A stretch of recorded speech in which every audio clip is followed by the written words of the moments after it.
കഴുത്തിന് താഴെ ശരീരം തളർന്ന തൃശൂർ സ്വദേശിയായ നിഖിലിന് ആധാർ കാർഡ് എടുക്കാൻ ഒരു ആംബുലൻസ് അക്ഷയ കേന്ദ്രമായി മാറിയിരിക്കുകയാണ്.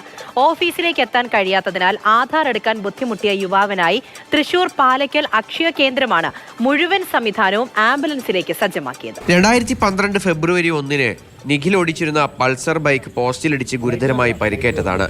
അന്ന് അവന് പ്രായം വെറും 19 മാത്രം. പിന്നീട് പഴയ ജീവിതത്തിലേക്ക് മടങ്ങി വരാൻ കഴിഞ്ഞില്ല.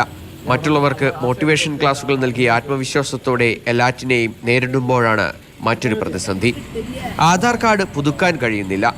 കിടപ്പ് രോഗികൾക്ക് ആധാർ കാർഡ് പുതുക്കാൻ വേണ്ടിയുള്ള പ്രത്യേക അപേക്ഷ നൽകി. കുറച്ചുനാൾ കാത്തിരുന്നെങ്കിലും മറുപടിയൊന്നും ലഭിച്ചില്ല. ആധാർ കാർഡ് നിഖിലിന് അനിവാര്യമായിരുന്നു. അങ്ങനെ തൃശൂർ പാലക്കലുള്ള അക്ഷയ കേന്ദ്രത്തിലെ സുനിൽ സൂര്യയെയും ഭാര്യ രതി സുനിലിനെയും നിഖിലിന്റെ കുടുംബം ബന്ധപ്പെട്ടു. നിഖിലിന്റെ അവസ്ഥ മനസ്സിലാക്കിയ അവർ അവനായി എല്ലാ സഹായങ്ങളും ചെയ്തു നൽകാമെന്ന് ഉറപ്പും നൽകി. സുഹൃത്തിന്റെ ആംബുലൻസിലാണ് വീട്ടിൽ നിന്ന് അക്ഷയ കേന്ദ്രത്തിലേക്ക് എത്തിയത്. പക്ഷേ അക്ഷയ കേന്ദ്രത്തിനകത്തേക്ക് കയറാൻ നിഖിലിന് കഴിയില്ല. അതുകൊണ്ട് ഫോട്ടോയും വിരലടയാളവും കണ്ണിന്റെ റെറ്റിനയും എല്ലാം പകർത്താനുള്ള സ്കാനറും പ്രിന്ററും ലാപ്ടോപ്പും ബയോമെട്രിക് ഡിവൈസുകളുമെല്ലാം നിഖിലിനായി ആംബുലൻസിൽ സജ്ജമാക്കി. അങ്ങനെ ആംബുലൻസ് ഒരു അക്ഷയ കേന്ദ്രമായി മാറി. ആധാറും എല്ലാത്തിനും ആവശ്യമുള്ളതല്ലേ. പിന്നെ അതേപോലെ ഇപ്പോൾ പെൻഷൻ ആയാലും പല കാര്യങ്ങൾക്കും ആധാറിന്റെ അപ്ഡേറ്റ്സ് ആയാലും എല്ലാം വേണം. അങ്ങനത്തെ ഒരു സാഹചര്യത്തിൽ എന്തായാലും നിർബന്ധമാക്കി. അങ്ങനെയാണ് ഞങ്ങൾ ഇവിടെ വന്നത്. ലൊക്കേഷൻ നമുക്ക് ഇവിടെ തന്നെ വെച്ചെടുക്കാൻ പറ്റുന്ന കാരണം ഇവിടെ ഫ്രണ്ടിൽ വെച്ച് എടുത്തു കൊടുക്കാൻ പറ്റി. അപ്പോൾ എല്ലാം അപ്ലോഡ് ചെയ്തിട്ടുണ്ടെങ്കിൽ ഇത് മെയിൽ അയച്ച് UID വേണം പാസ്സാവാൻ. ഇതിൻ്റെ ഒരു കോപ്പി അവർക്ക് അയച്ചു കൊടുക്കും. അപ്പോൾ നമ്മൾ സൂപ്പർവൈസർക്ക് വെച്ചിട്ടാണ് ചെയ്തിട്ടുള്ളത്. ആരെങ്കിലും എടുത്തിട്ട് കിട്ടാത്ത കാരണം 13 വർഷമായി അനക്കമില്ലാത്ത വിരലുകളുടെ അടയാളം ഉൾപ്പെടെ പതിപ്പിച്ച് ആധാർ അപേക്ഷ തയ്യാറാക്കാൻ 2.5 മണിക്കൂറിലേറെ സമയമെടുത്തു. നിഖിലിന്റെ പെൻഷൻ ഉൾപ്പെടെയുള്ള ആനുകൂല്യങ്ങൾക്ക് ആധാർ കാർഡ് അത്യാവശ്യമായതോടെയാണ് അതിനുവേണ്ടി അത്രയും പരിശ്രമിച്ചത്. അല്പം ബുദ്ധിമുട്ടിയെങ്കിലും എല്ലാം ശരിയാക്കി അപ്ഡേഷൻ രേഖകൾ സമർപ്പിച്ചു കഴിഞ്ഞു. ഏതാനും ദിവസങ്ങൾക്കുള്ളിൽ ആധാർ അപ്ഡേറ്റായി വരുമെന്നാണ് പ്രതീക്ഷ. മാതൃഭൂമി ന്യൂസ് തൃശൂർ. MS ലിഷോയാണ് നമ്മുടെ കൂടെയുള്ളത്. ലിഷോയി, പലതരത്തിൽ അദ്ദേഹം ശ്രമിച്ചിട്ടുണ്ടായിരുന്നു അല്ലേ? അപേക്ഷയൊക്കെ കൊടുത്തു, പക്ഷെ അതിനൊന്നും മറുപടി ഇല്ലാത്തത് കൊണ്ടാണല്ലോ. എന്തായാലും നല്ലൊരു കാര്യം തന്നെയാണ് ആംബുലൻസ് ഒക്കെ ഒരു അക്ഷയ കേന്ദ്രമാക്കി സജ്ജമാക്കി എന്ന് പറയുന്നത്. ചെറിയ കാര്യമല്ല,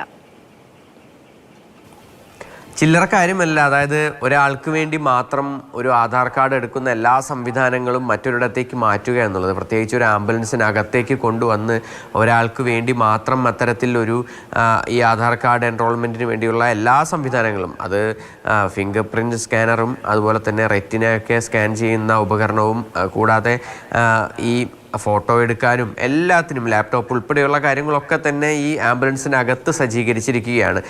നിഖിലിനെ സംബന്ധിച്ചിടത്തോളം 13 വർഷമായി ഇങ്ങനെ ഈ കിടക്കയിൽ തന്നെ കിടക്കുകയാണ്. കഴുത്തിന് താഴെ എല്ലാം തളർന്നു കിടക്കുകയാണ്. എല്ലാ കൈക്ക് ഉൾപ്പെടെ യാതൊരു വിധത്തിലുള്ള അനക്കങ്ങളുമില്ല. അങ്ങനെയുള്ള ഒരാളുടെ ഫിംഗർ പ്രിൻ്റ് എടുക്കാനാണ് ഏറ്റവും അധികം അവർ ബുദ്ധിമുട്ടിയത്. കാരണം പല തവണ എടുത്തിട്ടും അത് ശരിയായില്ല എന്നുള്ളതാണ് ഈ അക്ഷയ സെൻറ്ററിൻ്റെ അതുമായി ബന്ധപ്പെട്ട ആളുകളൊക്കെ തന്നെ പറയുന്നത്.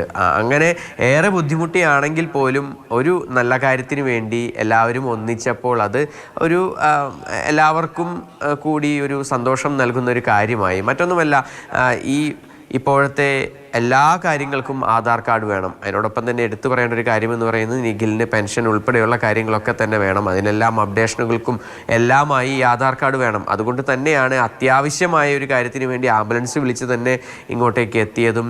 ഈ അക്ഷയ സെൻറ്ററിനകത്ത് 1-ാം നിലയിലാണ് അക്ഷയ സെൻറ്റർ പ്രവർത്തിക്കുന്നത്. അങ്ങോട്ടേക്ക് കയറാൻ കഴിയില്ല. ഈവൻ താഴെയാണ് ആ അക്ഷയ സെൻറ്റർ എങ്കിൽ പോലും അവിടേക്കും കയറാൻ കഴിയാത്തൊരവസ്ഥയാണ്. അങ്ങനെയാണ് ആംബുലൻസിനുള്ളിൽ ഇത് സജ്ജീകരിക്കുന്നത്. എന്തായാലും ശുഭപ്രതീക്ഷയിലാണ് എല്ലാവരും. എല്ലാ എൻറോൾമെൻറ്റും പൂർത്തിയാക്കി ഇനിയിപ്പോൾ അതിൻ്റെ അപ്ഡേഷനൊക്കെ സമർപ്പിച്ചു കഴിഞ്ഞു.